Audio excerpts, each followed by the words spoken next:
gerbang itu.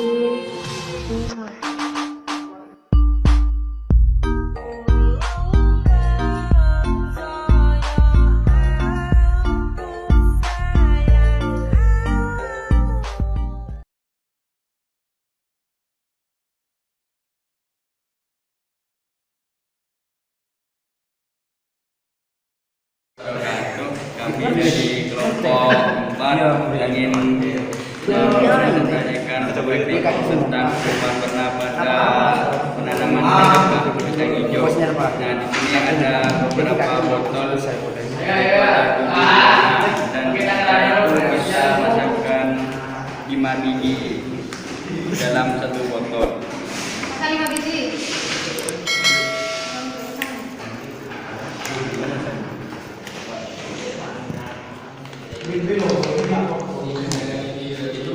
Pasangnya dengan ditumpuk ya, dijer-jer ya. Bisa kan pakai pulpen.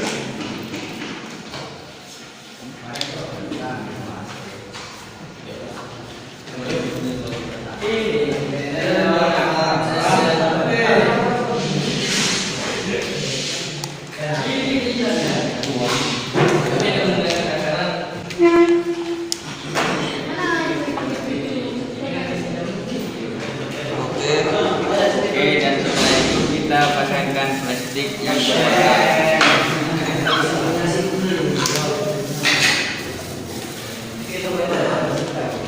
Nah, dan itu kita tutup. Bentar dulu. Ini 6 apa 5? 5.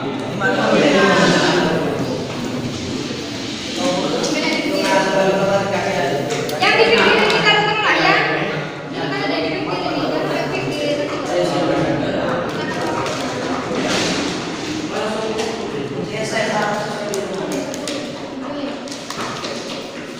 Satunya kenapa ke kapas ini, Andre?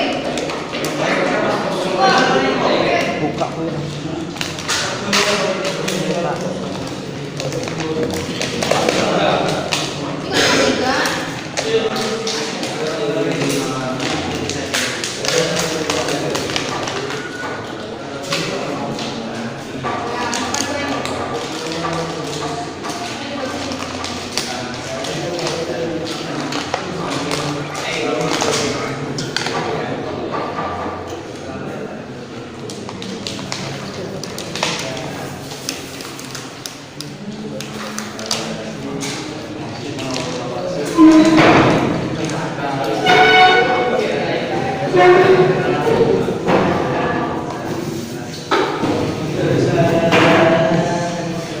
Terus gimana kan ini?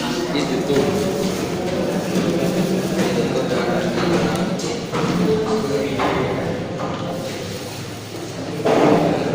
Ini pakai karet ya? Ya. Yang lain?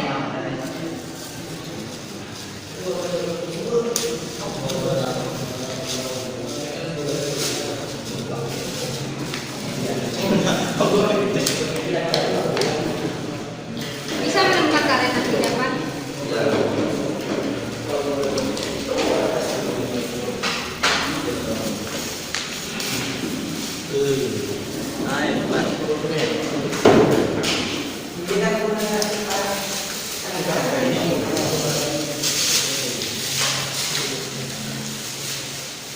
Setelah nanti dikaret, jangan lupa untuk di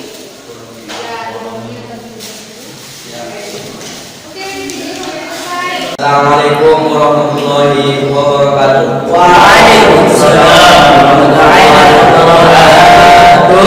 Kami dari kelompok 4 akan mempresentasikan writing geologi. Saya Ahmad Pandaian.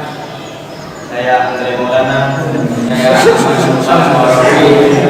Di sini kelompok kami kelompok 4 akan mempresentasikan laporan praktikum pertumbuhan dan perkembangan terhadap pengaruh spektrum warna pada kecepatan pergerakan biji kacang hijau.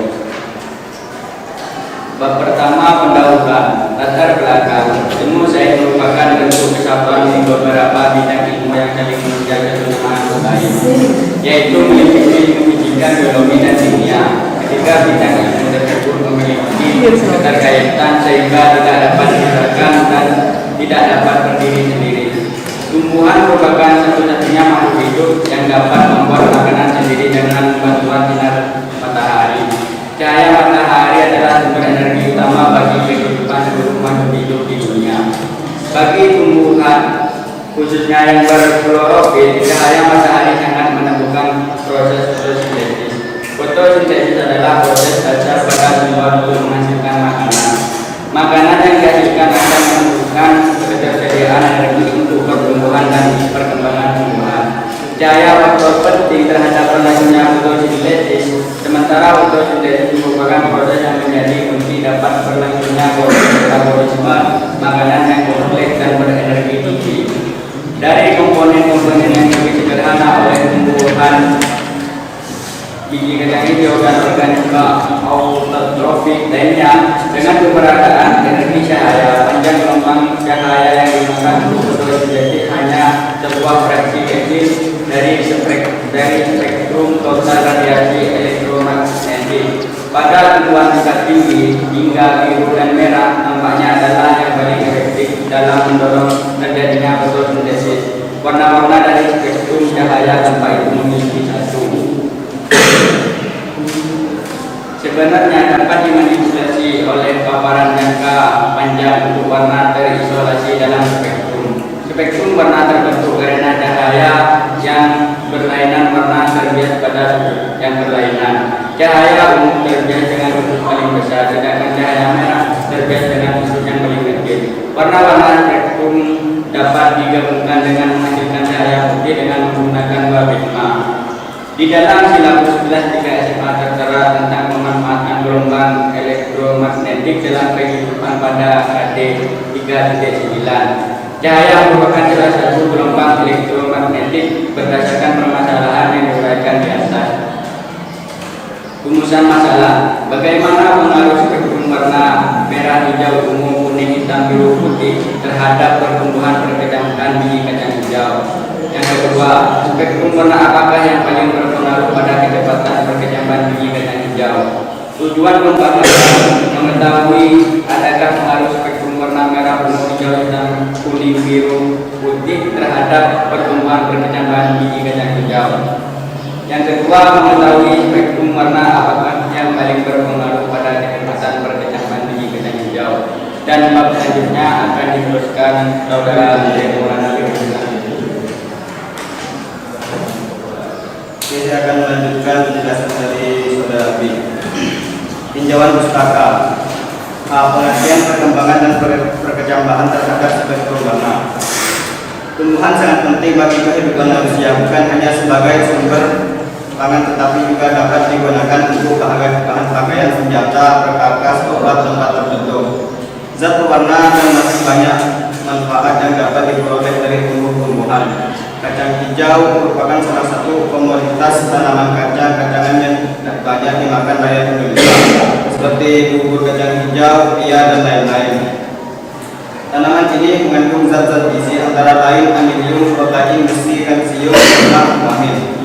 Produksi kacang hijau tahun 2010 di Provinsi Sumatera Utara sebesar 3.035 ton dengan luas panen 3.110 hektar, menurun sebesar 1.081 ton dibandingkan produksi kacang hijau tahun 2009, yaitu 4.496 ton dengan luas panen 4.194 hektar. Penurunan tersebut disebabkan berkurangnya luas panen sebesar 1.014 hektar atau 4,8%. Cahaya adalah sumber energi dasar bagi pertumbuhan organisme autotrof. Energi yang ditangkap digunakan untuk melakukan proses fotosintesis dengan manfaat bagian yang ada di sekitarnya. Umumnya fotosintesis ditambah sejalan dengan peningkatan intensitas cahaya sampai pada suatu nilai ion tertentu. Varietas kacang hijau yang berdaya hasil tinggi menunjukkan keuntungan yang tinggi kepada petani. Selera konsumen atau permintaan pasar terhadap varietas tersebut seperti ukuran dan warna biji turut menentukan harga jual. Sifat lain yang turut menentukan bentuk biji kacang hijau adalah ukuran dan warna biji. Ukuran biji berhubungan erat dengan kandungan biji keras. varietas kacang hijau yang berbiji kecil mengandung biji keras lebih tinggi dari varietas berbiji besar. Kriteria mutu biji kacang hijau yang baik adalah biji berukuran besar 65 × 20 gram atau 1000 biji. Tidak mengandung biji keras, kandungan protein tinggi, bentuk biji bundar dan warna biji hijau besar. Makin besar ukuran biji maka kandungan biji keras makin besar. Oleh karena itu kacang hijau yang berbiji besar dan biji warna hijau besar lebih diminati petani karena rasanya lebih enak. Serta harga jualnya lebih tinggi daripada yang berbiji kecil. Kedudukan tanaman berdasarkan topografi juga menentukan tinggi dan besar tanaman. Tanaman di sekitar pegunungan memiliki daun yang ramping serta tumbuh dengan tinggi. Tanaman di sekitar pantai atau di daerah tropis memiliki daun yang lebar dan tinggi dan terlalu tinggi. Umumnya fotosintesis bertambah sejalan dengan peningkatan intensitas cahaya sampai pada satu nilai optimum tertentu. Di atas nilai tersebut cahaya merupakan penghambat bagi fotosintesis. Sedangkan di bawah nilai optimum merupakan cahaya pembatas sampai pada cahaya yang dapat terus lagi. Proses fotosintesis hanya dapat berlangsung bila pigmen fotosintesis menerima intensitas cahaya tertentu yang memenuhi syarat untuk terjadinya proses tersebut. Pertama, pertumbuhan dan perkembangan. Pertumbuhan perkembangan secara umum. Setiap makhluk hidup pasti akan tumbuh dan berkembang. Dalam biologi, pertumbuhan mengacu kepada perubahan fisik berupa pertambahan ukuran, volume tinggi dan massa.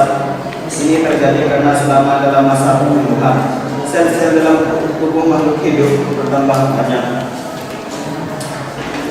Alhasil jaringan dan organ-organ dalam tubuh tersebut bersifat besar. B. Pertumbuhan dan perkembangan tanaman. Proses pertumbuhan pada tanaman terjadi di daerah sistematik yang terletak di ujung akar dan ujung gonjong. Daerah garis tematis adalah bagian tanaman yang mengandung dari proses pertumbuhan pada dibedakan menjadi dua. Menurut Ari Yulianto dalam Kompas menyebutkan bahwa pertumbuhan primer dan sekunder. Pertumbuhan primer merupakan pertumbuhan yang terjadi akibat aktivitas jaringan meristem primer. Titik tumbuh ini terbentuk sejak masih berupa embrio. Jaringan meristem terletak di ujung batang dan ujung akar. Dampak pertumbuhan primer akan akar dan batang tumbuhan bertambah panjang. Pertumbuhan sekunder terjadi oleh aktivitas jaringan meristem sekunder. Contoh, jaringan meristem sekunder adalah jaringan kambium pada batang tubuh psikotil dan gimnosperma. Sel-sel jaringan kambium senantiasa membelah pembelahan ke arah dalam membentuk film atau kayu, sedangkan pembelahan keluar membentuk daun atau kulit kayu. Dampaknya aktivitas jaringan meristem pada kambium, diameter batang dan akar bertambah besar. Pada tumbuhan monokotil tidak mempunyai kambium, jadi tidak mengalami pertumbuhan sekunder. Yang kedua, perkecambahan. Perkecambahan adalah proses pertumbuhan embrio dan komponen-komponen biji yang memiliki kemampuan untuk tumbuh secara berkembang menjadi biji baru. Komponen biji tersebut adalah bagian percambahan yang terdapat di dalam biji, misalnya gula dan gula. Tahapan perkecambahan. Perkembangan biji berhubungan dengan aspek kimiawi. Proses tersebut meliputi beberapa tahapan antara lain amnibisi, sekresi hormon dan enzim, hidrolisis cadangan makanan, pengiriman bahan makanan terlarut dalam dan terbang ke daerah biji tumbuh atau daerah lainnya, serta asimilasi. Proses penyerapan cairan pada biji terjadi melalui elektrolit air yang masuk ke dalam monotiledon membengkakkan tersebut pada akhirnya menyebabkan pecah RSA. Awalnya perkembangan instauri aktifnya enzim hidrolase, protes inverse dan karbohidrat, dan hormon pada kotilodon atau endosperma oleh adanya air. Enzim protes segera bekerja mengubah molekul protein menjadi asam amino. Asam amino digunakan untuk membuat molekul protein baru bagi membran sel dan sitoplasma. Timbunan pati diuraikan menjadi glukosa kemudian menjadi glukosa. Sebagian glukosa akan diubah menjadi selulose, yaitu bahan untuk membuat dinding sel bagi sel-sel yang baru. Bahan makanan terlalu berupa glukosa dan asam amino akan berdifusi ke embrio. Semua proses tersebut memerlukan energi. B. Macam-macam perkecambahan. Yang pertama, perkecambahan pijar. Perkecambahan pijar adalah apabila terjadi pembentangan luas batang di bawah daun lembaga atau hipofisis sehingga mengakibatkan daun lembaga dan kacang terangkat pada misalnya pada kacang hijau. Perkecambahan ini umumnya terjadi pada biji tanaman di hortikultura, kecuali kacang hijau. Contoh kacang hijau, kacang kedelai, kapas. Yang kedua, perkecambahan hipogea. Perkecambahan hipogea adalah apabila terjadi pembentangan luas batang teratas sehingga daun lembaga itu tertarik ke atas tanah, tetapi kotiledon tetap di dalam tanah. Umumnya terjadi pada biji monokotiledon. Contoh jagung, padi, dan kotiledon yaitu hanya kacang kakri. B. Hipotesis. Aku tidak ada pengaruh perbedaan spektrum warna terhadap pertumbuhan perkecambahan biji kacang hijau. AE adalah pengaruh perbedaan spektrum warna terhadap pertumbuhan perkecambahan biji kacang hijau. Oke, saya lanjutkan kepada saudara Andi. Ya, saya ingin melanjutkan pembahasan dari saudara Andi menunjukkan bab 3 metode penelitian. Metode penelitian yang dipakai penggunaan dalam penelitian adalah menggunakan metode eksperimen yang diartikan sebagai cara belajar mengajar yang melibatkan peserta didik dengan mengalami dan mengertikan sendiri proses dan hasil percobaan tersebut. Pada penelitian ini, peserta didik melakukan pembuktian hipotesis dengan menanam kacang hijau di tempat yang terkena sinar matahari dan tidak tersentuh sinar matahari. B. Populasi yang dipakai dalam penelitian ini adalah biji kacang hijau. Biji kacang hijau yang dipilih adalah biji kacang hijau yang sudah dengan memperhatikan nutrisi yang baik atau tidak busuk. Sampel pertama, 5 biji kacang hijau ditanam dalam gelas plastik dan sudah diisi kapas dan ditutup plastik yang berwarna, kemudian diletakkan di tempat yang terkena matahari. Oke, variabel penelitian. Dalam penelitian ini ada 3 variabel yang saya gunakan. Variabel pertama yaitu variabel bebas. Gelas biji kacang hijau yang ditutup dengan plastik warna merah atau biru, putih, hijau. Kedua, variabel terikat yaitu kecepatan pertumbuhan pada perkecambahan. Dan ketiga, variabel kontrol yaitu jenis bijinya biji kacang hijau, penyiramannya setiap hari 1 kali dengan tutup botol aqua, media tanam, kapas, gelas, dan plastik berwarna. Perencanaan penelitian. Tempat dan waktu penelitian dipercayakan di kelas 12A SMA Negeri Sulap, Pondok Pesantren Nasrul Sulap, Rajen Semprong, Sampang. Waktu pelaksanaannya adalah dimulai pada hari Senin tanggal 30 Agustus 2021 sampai dengan Senin 5 September 2021. Alat dan bahan penelitian. Alat-alat dan bahan yang digunakan adalah sebagai berikut: gelas, plastik, biji kacang hijau, kapas, plastik berwarna. Cara kerja: perkecambahan biji kacang hijau ditanam di dalam gelas pakai media kapas dan ditutup dengan plastik berwarna. Penyiraman pada setiap plastik berwarna per hari adalah 1 kali siraman dengan menggunakan tutup botol aqua.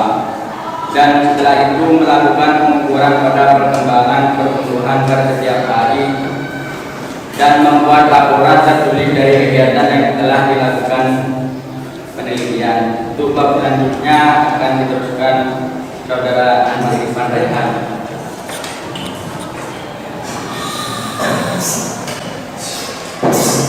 Oke, saya akan melanjutkan penjelasan dari saudara. Oke. Hasil penelitian dari petunjuk warna tanaman ini yaitu diberlakukan sama seperti dalam masalah penyiraman dan tutup setiap hari.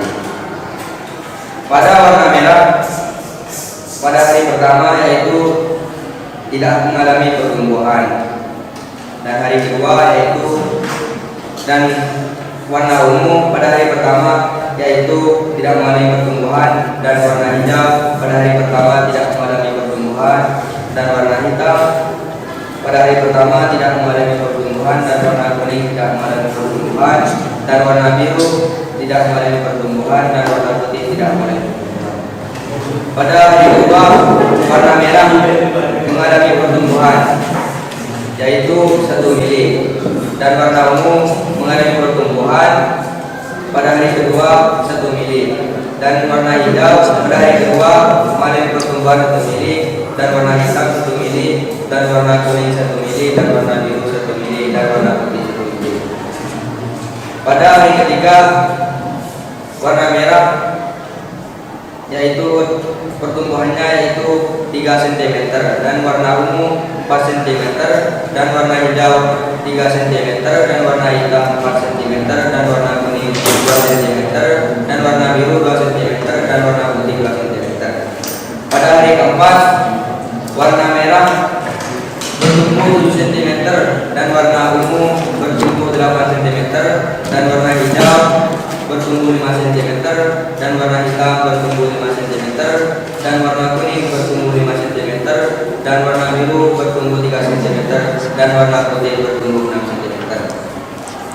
Pada hari kelima warna merah bertumbuh 11 cm, dan warna ungu 5 cm, dan warna hijau 8,5 cm, dan warna hitam 7 cm, dan warna kuning 6 cm, dan warna biru 4 cm, dan warna putih 9 cm. Pada hari ke-6 warna merah bertumbuh 2 cm, dan warna ungu 11 cm, dan warna hijau 10 cm, dan warna hitam 8 cm, dan warna kuning 9 cm, dan warna biru 4 cm, dan warna putih 11 cm.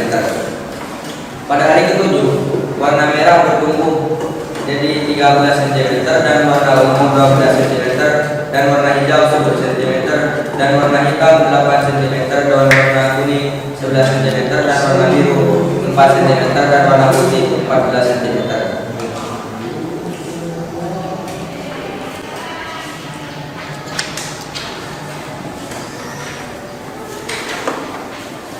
Berdasarkan hasil penelitian yang telah kami lakukan, data menunjukkan bahwa perkecambahan kacang hijau pada spektrum warna merah lebih cepat dibandingkan pada spektrum warna hijau, karena spektrum warna merah memiliki panjang gelombang yang paling efektif bagi klorofil untuk melakukan fotosintesis dan pertumbuhan daripada spektrum warna hijau. Menurut warna dari cahaya memiliki efek yang dapat diukur dalam hal penyerapan energi oleh tumbuhan. Alasannya adalah karena warna cahaya memiliki panjang gelombang yang berbeda, dan panjang gelombang tersebut berdasarkan pada panjang atau pendeknya yang mempengaruhi perbedaan level energi. Energi cahaya tertinggi adalah ungu atau violet yang merupakan ujung dari spektrum warna cahaya.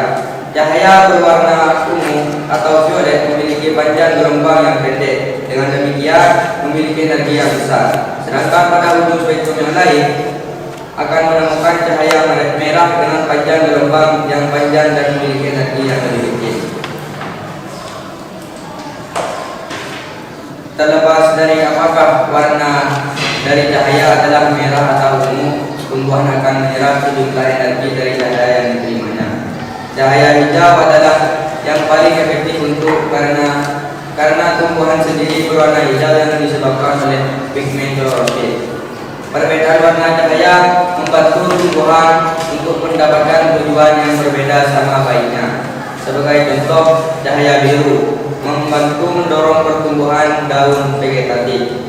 Cahaya merah yang dikombinasikan dengan biru membuat tumbuhan dapat berbunga. Fluoresen warna dingin sangat baik untuk perkembangan tumbuhan yang ditumbuhkan di dalam ruangan. Bahwa semua spektrum cahaya yang digunakan dapat digunakan dalam peningkatan pertumbuhan panjang. Dengan spektrum cahaya merah dan spektrum cahaya 3 warna merupakan spektrum cahaya yang paling baik untuk pertumbuhan panjang rumput laut Gracilaria terrosa. Apabila mengacu pada teori bahwa cahaya dapat dimanfaatkan tanaman untuk fotosintesis, yaitu cahaya tampak dengan panjang gelombang antara 4 eco sampai 740 nanometer. Pembentukan spora dan pembelahan sel dapat dirangsang cahaya merah yang berintensitas tinggi. Rumput laut Gracilia peropusa berkembang baik pada intensitas cahaya 400 lux. Berdasarkan kajian literatur dan sumber pustaka yang kami lakukan dalam penelitian ini, dapat disimpulkan bahwa spektrum warna merah paling berpengaruh dalam proses perkecambahan biji kacang hijau, sedangkan spektrum warna biru paling rendah pertumbuhan dan perkembangannya. Saya pasakan, mungkin ada pertanyaan.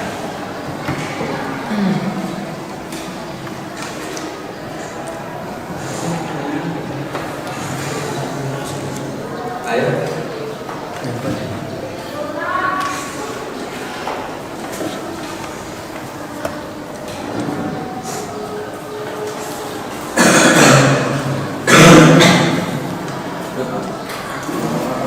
Saya mau bertanya,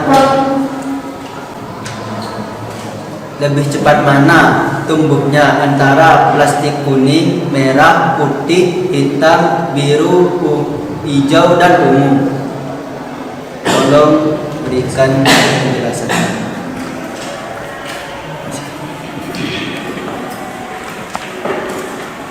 Terima kasih saudara Aris. Yang lebih cepat pertumbuhannya yaitu warna merah, karena warna merah memiliki panjang gelombang yang paling efektif bagi klorofil untuk melakukan fotosintesis dan pertumbuhan daripada spektrum warna lainnya. Mungkin bisa dapat dimengerti. Bisa. Ini ada pertanyaan lagi. Sudah cukup. Bismillahirrahmanirrahim. Apakah warna yang tersebut juga berpengaruh dengan plastik yang berwarna warni dalam pertumbuhan dan perkembangan biji kacang hijau? Sedangkan di sana plastik tersebut yang berada di warna putih atau warna plastik itu berwarna warni. Tolong dijelaskan. Terima kasih saudara Isra Fundani. Pada tumbuhan kacang hijau, pada daunnya itu tidak akan berubah warna, tapi yang berpengaruh itu hanya berpengaruh kepada perkembangannya. Pada daunnya tidak akan berubah seperti itu.